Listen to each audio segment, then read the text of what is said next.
Hi everyone, Tano here, the internet's busiest music nerd, and it's time for a review of the new Kanye West album, Jesus is King. Yes, this is the newest full-length LP from Kanye West, Mr. Kanye West. It's his 9th project, highly anticipated. Exciting to see Kanye following up 2018, one of his most blowout years, where he was seen producing multiple projects, the widely celebrated Daytona with Pusha T, the Tiana Taylor record, which had some of the biggest songs of the year on it, also crossing over with rap legend Nas, that amazing and inventive collaborative effort with Mr. Kid Cudi, Kids See Ghosts, and finally, Kanye diving into the nitty-gritty of his mental health on the record Yay. Even though each one of these projects was just 20 minutes and change or so, it was still an impressive musical marathon from one of modern music's most creative minds. And what's astonishing is that he managed to make all of these projects happen while maintaining so much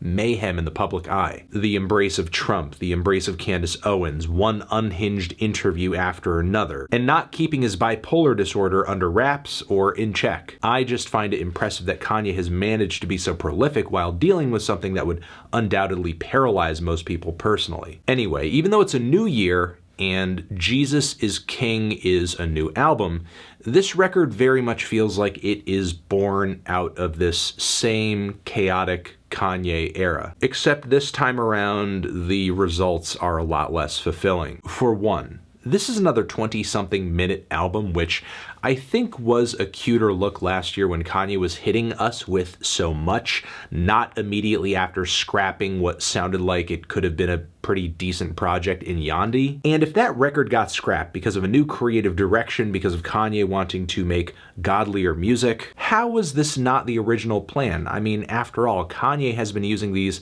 Sunday service performances and the embrace of Christianity as a bit of a public eye redemption arc for most of this year. I assumed his next project would be more gospel-inspired as early as April. Either way, the album we got is the album we got. And Jesus is King sounds like, again, we're basically in the same place we were on Yay, even with the intended change in sound and topical focus. I really don't feel like Jesus is King is the gospel album that Kanye has been building it up to be, even with all the references to Jesus, even with him completely avoiding swearing. It's really more of a record about Kanye's personal faith as a Christian than it is about God, Jesus, or anything related to those things, big picture. But it's not really revealing on that front. If we're being honest, I think what this record reveals more than anything is more about Kanye's mental health. So in a way, Jesus is King is a record about one thing that is actually about another thing, and not in a way that's conceptual or deep, as I think Kanye's ego makes it difficult for him to focus on the topic at hand without him making it about himself. Case in point, the track Hands On. And there are elements of this track that I like. I like the glitchy and heavily manipulated vocal passages. I like the ice-cold synth swells. I like how eerie and minimal the instrumental feels. But I can't say I care for the lyrics on this one at all, especially as Kanye gets into people criticizing him for making a gospel album and how Christians are judging him. There are like 2 billion Christians on the planet. The ones that are even aware of Kanye's shift in style and theme most likely have a wide range of opinions on it, and the ones that may be showcasing a slightly judgmental attitude might be doing so because they're looking at the wider context of Kanye's past. I find it funny that Kanye would bring up hypocrisy in this instance when, I mean, the man is no stranger to hypocrisy himself. Either way, it's annoyingly reductive and egotistical to act as if Christians at large are against Kanye's new shift in message. Not to mention, I see this track as a part of a pattern on this record of Kanye using his faith in a way to indulge his persecution complex. I'll be the first to acknowledge the public can be pretty hard on Kanye, but going as far as to create parallels between himself and the treatment and betrayal of Jesus Christ on the track SELAH, which in my opinion is one of the better tracks here, that seems like a bit much. In fact, a whole lot of much. Not only is it probably a tad bit blasphemous, but on top of that, I'm pretty sure in the end, even Jesus himself was saying, "Father, forgive them, for they do not know what they are doing." The underlying attitude with Kanye's message here feels more like a middle finger, the same one he pulls whenever he's told not to focus his creative energies in a certain way. And there are multiple spots on this LP where Kanye admits to not really being Christ-like, yelling at the chauffeur, yelling at his dad on the track Follow God, which again makes me feel like this is less of a gospel album and more of an album about Kanye's own personal interpretation of Christianity, which of course is molded in the image of his flawed personality. I mean, maybe this is a very obvious point, but let's look at the very popular Matthew 19:24, you know, the one about it being difficult for a rich person to enter the kingdom of heaven. Despite that, Ye justifies the prices that I charge on the track On God as if it's a virtue or something. I'm sorry, but I don't think overpriced merch and shoes are what's standing between Kanye West and his family starving. I mean, the Kardashians are pretty much set for life. So there are a lot of complicated layers on Jesus is King, ones that I'm not even sure Kanye was intentionally trying to work in here. If he was, I don't think the lyrics would be so reductive half the time. I don't think the production would feel so rushed. Because even though Jesus is King is rough around the edges and short, just like Ye was, I feel like we're only getting a fraction of the effort and the self-awareness. Now, this is not true of every track on the project. Again, the cut SELAH is fantastic. Production is incredible. The gospel choir sounds amazing. The chilling organ chords, the building instrumental, Kanye's steady authoritative rapping. Pusha T very clearly has a co-writer credit on this one without even looking, especially during the last verse that sounds like it's very much a Pusha T flow. Pusha T wordplay, huge presentation, amazing performance, easily one of the best songs here. And as long as I'm talking highlights on this thing, we have to mention Use This Gospel, featuring not only Kenny G, but also the reunion of Clips, which is pretty fitting given that Pusha T's brother, No Malice, formerly Malice, is now a Christian rapper. We have some beautiful singular keyboard notes on this track, those classic, those trademark warped Kanye vocal harmonies, solid vocal line from Kanye starting the entire track off.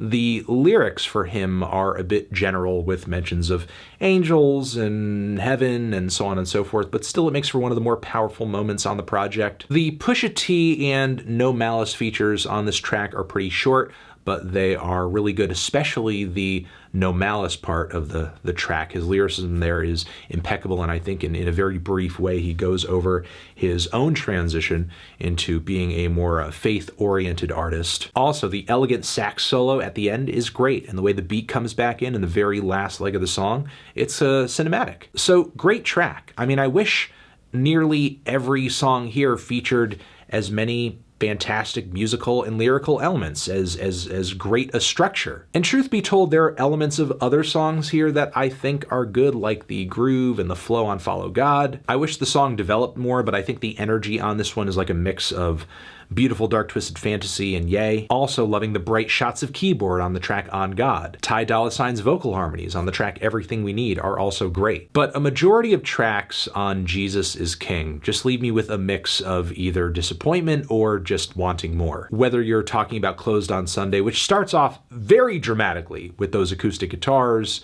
the bum bum bum choral vocals, but come on, man.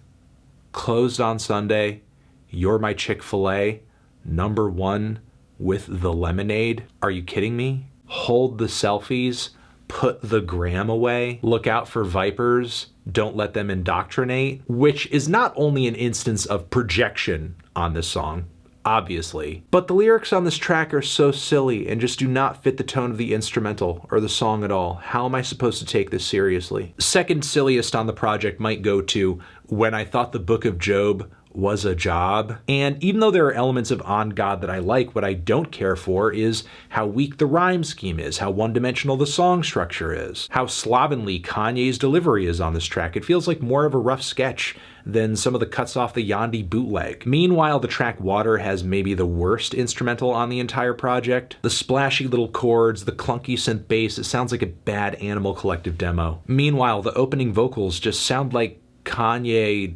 meandering, riffing. The singing is not good at all. And not that Kanye is an amazing singer, it just sounds like he's not really trying all that much here, like he's just kind of throwing something out there. Again, another moment that feels like he's kind of spitballing, and maybe would have refined it if he were in a better place and willing to take another pass at it down the road. Then we have the almost monotone verse of Jesus, do this, Jesus, please that, which honestly to me comes off more like a dependency than a prayer. Granted, the gospel vocals on the track sound stunning, just like they do all over the rest of the record, but they just don't make up for the bad performance and lack of direction on this one. Especially the last 40 seconds of this thing feels totally unnecessary. The song God is basically Kanye giving a very blemished vocal performance over a pitched gospel sample. It's a song on the record that kind of reminds me of Ghost Town from Ye, and not necessarily in a bad way. I mean, the parallels that I see between these two tracks are both positive ones. I think if there's any song on this project that displays Kanye's faith in an endearing way, it's this one. But it still doesn't change the fact that to me, the song feels like I'm just listening to overblown karaoke. The opener and the closer on this thing, I like the vibe of both of these tracks, but I'm not sure what the benefit is of providing us with these really short snippets, one being the intro that is basically a clip of the Sunday service choir doing their thing out of what sounds like what could have been, I don't know, hours of audio.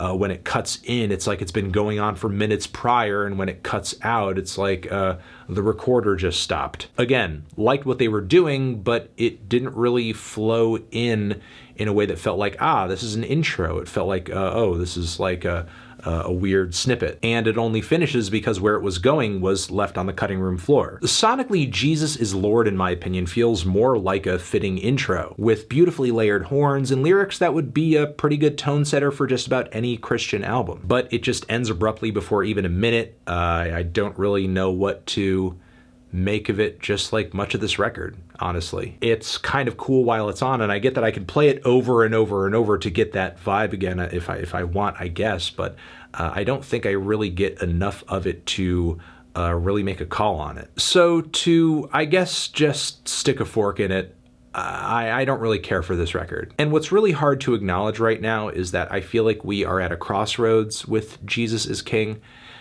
We're really standing at what is either going to be a weird creative detour for Kanye that will just pass on into something else, and the whole to-do about him being born again and only making Christian music now will seem even sillier in retrospect, or we are potentially staring the end of Kanye's career in the face here, because I don't think Kanye's career can handle 4 more records like this. And by like this, I don't mean a Christian album. If Kanye continues to make gospel music, I would love to hear him drop a record where he sticks to the Christian ethos more effectively and not just use it as a throughway to air out other grievances. I would love to hear a longer, more sensibly structured project with better songwriting, less skeletal instrumentals too. I mean, for a Christian album, this thing, again, is not very Christ-like, nor is it very album-like. I'm feeling a strong 4 to a light 5 on this one.